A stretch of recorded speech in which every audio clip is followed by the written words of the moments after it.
Muy bien, vamos ahora con el tema de las pseudociencias, que en esta época están a la orden del día. En esta época, quiero decir, en 1927, aunque a día de hoy, siglo XXI, todavía haya gurús y gente que quiera vendernos la moto de estas cosas. Bueno, me voy por las ramas. Vamos a ver.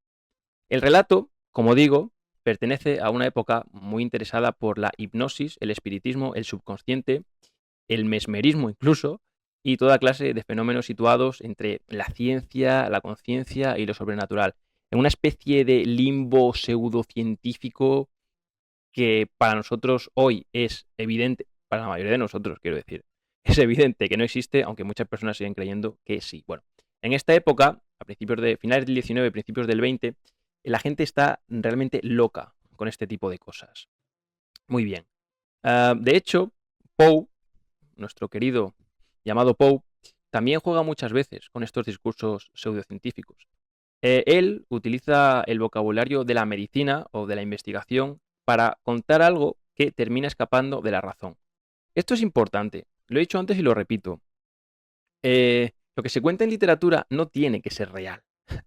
Tiene que sonar verosímil, pero no tiene que ser real. Entre la verosimilitud y los eventos reales hay un abismo en el que caben siglos de literatura. Muy bien. Aquí pasa, en este relato, pasa lo mismo. La palabra subconsciente parece resolver el caso de la criada, pero el propio narrador reconoce que la explicación sigue teniendo algunos agujeros. En este caso, la ciencia de la época no eliminaría completamente el misterio, solo le pondría un nombre.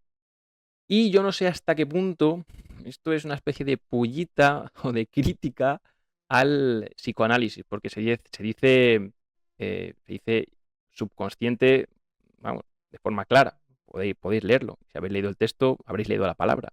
Así que no sé si es una especie de bromita ahí, guiño a Freud.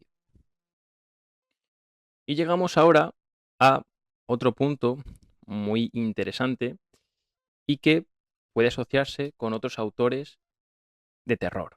Bueno, el caso del reverendo, que es el segundo caso y en el que se centra la mayoría del relato, sucede en un pequeño templo situado en las montañas, que está separado de las ciudades y rodeado por un paisaje sombrío.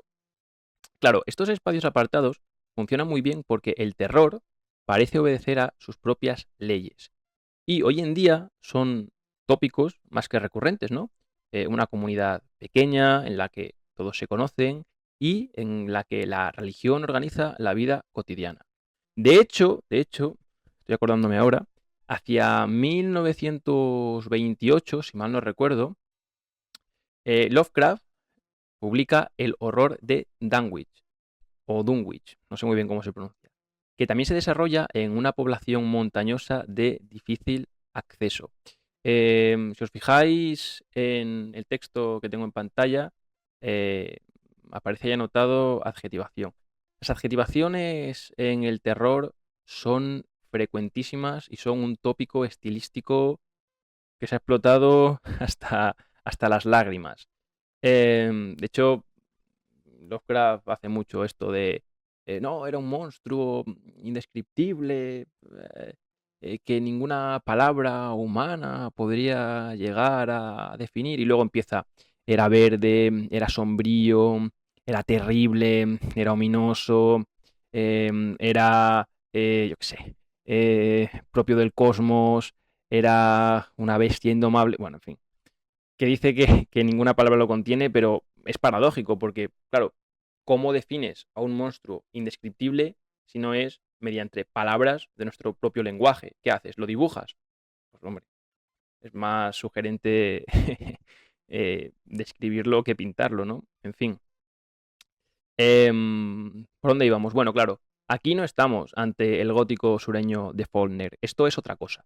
El contexto cultural y geográfico aquí es bastante distinto, aunque sí comparte elementos con el gótico sureño de Faulkner, cuidado. Por ejemplo, el aislamiento rural, la presión religiosa, el paisaje opresivo y, esto es importante, una comunidad cerrada en la que una cosa antigua, algo, un elemento, un objeto, una cosa quizá inmaterial, parece sobrevivir bajo la vida cotidiana, ¿no? Hay una especie como de algo atávico que continúa sobreviviendo entre los personajes de estas poblaciones. Claro, también es importante fijarse en el paisaje, porque sobre todo en el terror, el paisaje no suele ser decorativo. Es un elemento que separa el templo, en este caso, en el caso del relato, que separa el templo del mundo moderno y nos prepara para un espacio en el que lo imposible puede llegar a suceder. De hecho, vuelvo a Lovecraft. Si leéis el terror de Danwich, ¿cómo era el terror o el horror? El horror, perdón. Si leéis el horror de Danwich, os daréis cuenta que Lovecraft, bueno, el narrador, a partir de Lovecraft, vamos a decir el narrador solamente porque esto de autor-narrador es un jaleo de la leche en el que no vamos a meternos. Bueno, si leéis el horror de Danwich, os daréis cuenta que el narrador, desde el principio, trata de introducirnos en ese pueblecito de las montañas que es Danwich. Empieza con una serie de curvas sinuosas, luego nos habla de la maleza, nos habla también de la vegetación, que bueno, también es la maleza, de los animales que hay por allí, de los oficios. Claro, poco a poco, gradualmente, lo que va haciendo es tratar de introducirnos en ese lugar extraño, alejado de toda población, en el que cualquier cosa puede suceder y, por supuesto, va a suceder. De hecho, en el horror de Danwich, si la memoria no me falla, hay una pugna muy interesante, una especie de lucha o de contraposición entre los eventos que están ocurriendo en ese pueblecito de las montañas y lo que está pasando en la universidad, en la ciudad. Eh, y de hecho, de nuevo, si mal no recuerdo, un personaje maldito, vamos a decirlo así, de ese pueblo va a ir a la biblioteca de la universidad a por unos libros. De tal forma que ese entorno rural, ese entorno urbano, van a terminar asociándose. De tal forma que se nos dice, más o menos, grosso modo, que el horror que se gesta en esos lugares abandonados perfectamente puede llegar a la ciudad y puede dominar, si quiere, el mundo, básicamente. Bueno, otra cuestión en la que deberíamos fijarnos es la de los rumores. De los rumores a los datos precisos. Este viaje es interesante, o este traslado. Bueno, cuando el narrador llega al caso de Byron Sion, que como digo es el caso, el ejemplo principal de este texto, empieza a ofrecer nombres, fechas, lugares y sobre todo detalles concretos. Nombra Three Owen, Monmouthshire, nombra el día de Navidad, habla del reverendo Thomas Beynon, dice más o menos el número aproximado de asistentes.